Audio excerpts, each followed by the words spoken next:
Welcome back, adventurers. I'm your host, R.R. Slugger, and today we venture further into the heart of India with set 7411, Tygurah's Roar.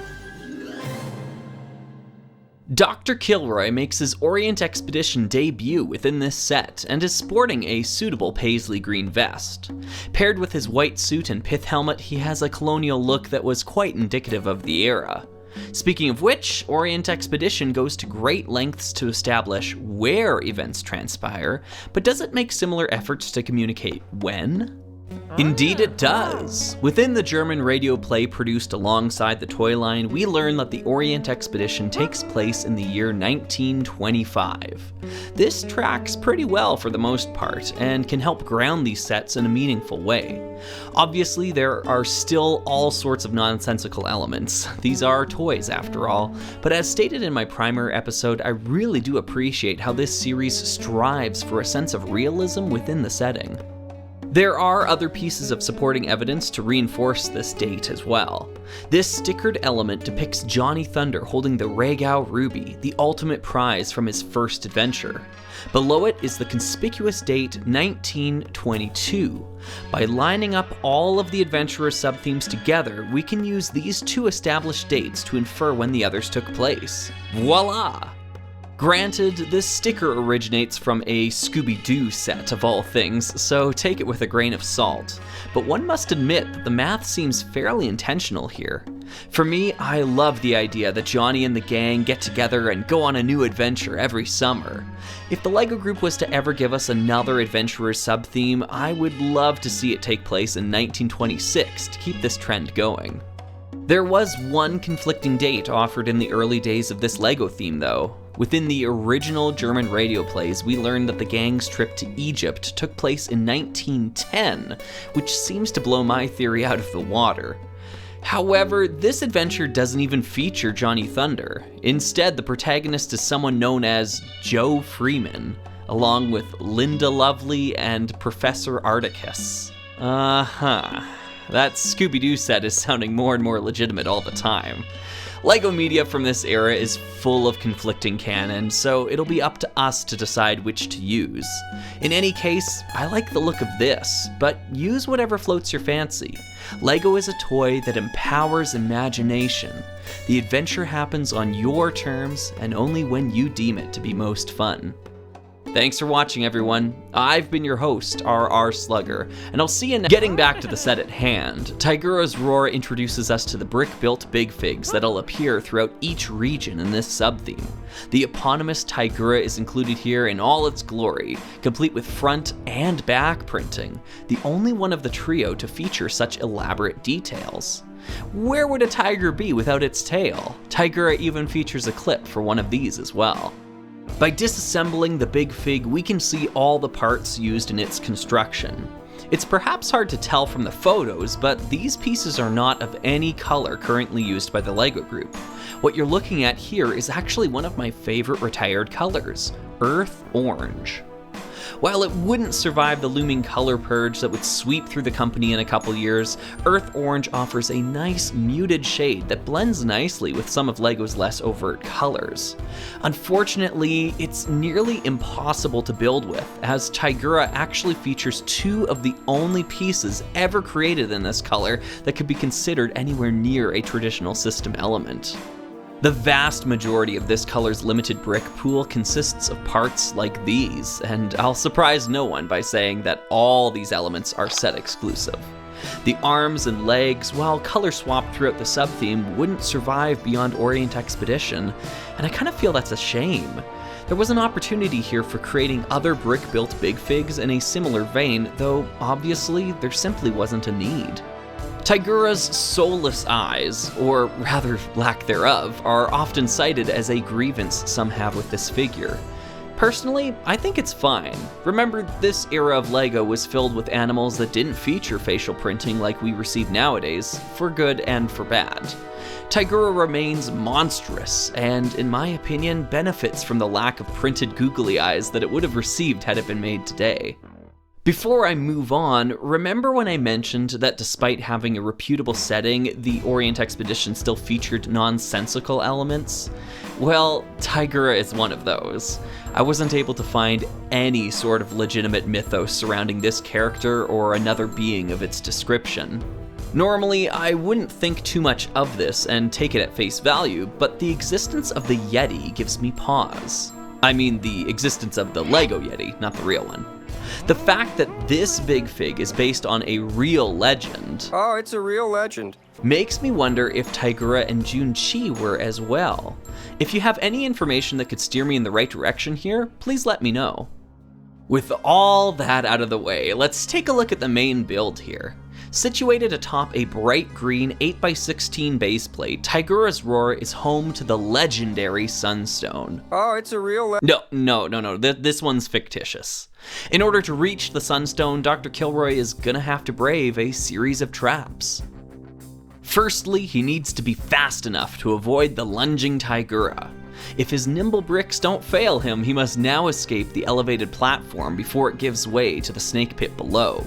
This entire play feature is activated by pulling on this yellow tab, which first releases Tygurah, then removes the support beneath these 1x4 tiles. Altogether, this is a fun and intricate play feature contained within a small, affordable set. With that being said, it's very familiar to me. While not specifically an adventurer set by name, the Temple of Gloom from LEGO Studios does feature our leading man Johnny Thunder escaping a comparable situation. After grabbing this red jewel, Johnny must avoid a similar contraption, this time using falling 2x4 plates.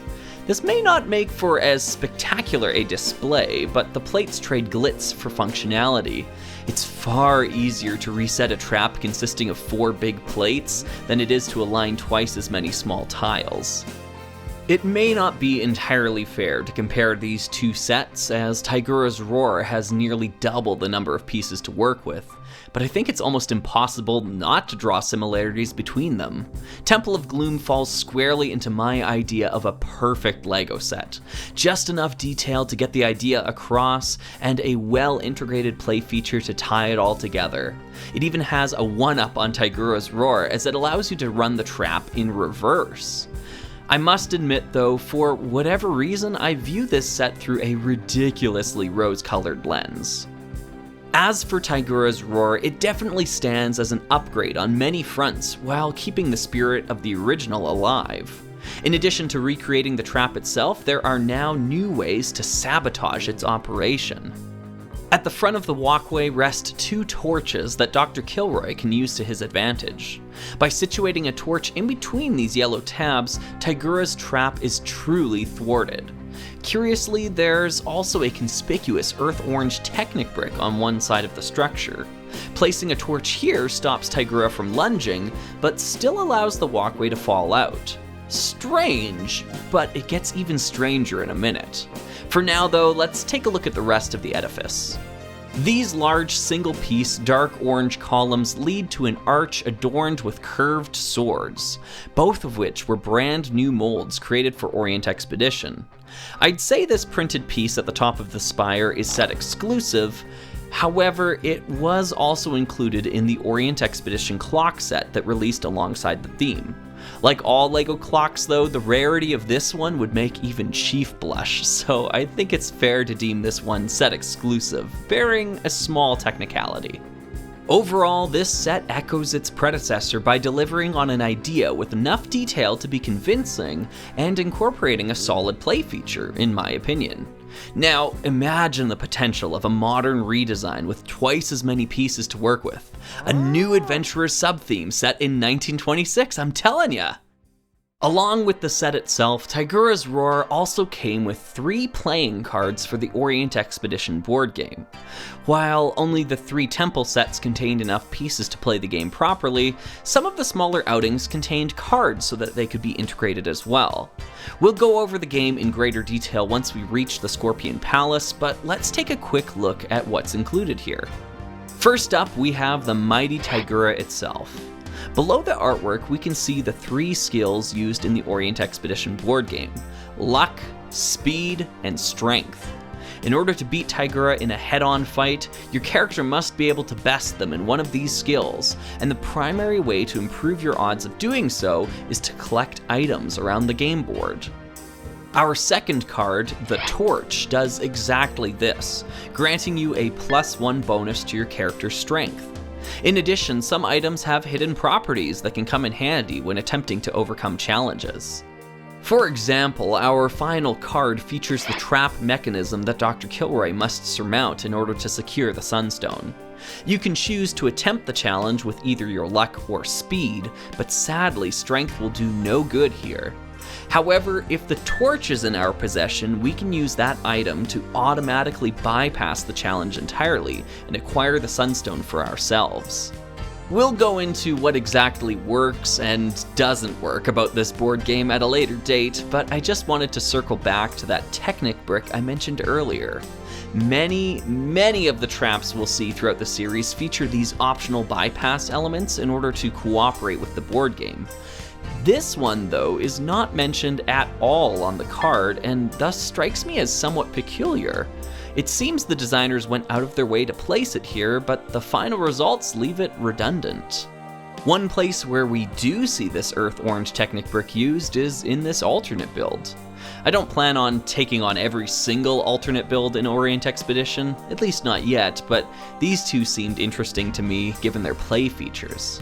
Apart from putting the piece in question to good use here, I really like the added sense of verticality in this design. Alt builds with play features earn special commendations in my book. This second build gives me strong Donkey Kong vibes for whatever reason. I enjoy the silliness implied from climbing up this tall spire, only to fall through a trapdoor, only to fall through another trapdoor. Quite ambitious given the limited piece count here. I'd recommend both of these models to curious builders. With that, we're finally ready to move on with our journey. Before we arrive at the Scorpion Palace though, let's catch up with Pip and Reed and see what the story is. Thanks for watching, everyone. I've been your host, R.R. Slugger, and I'll see you next time for another adventure.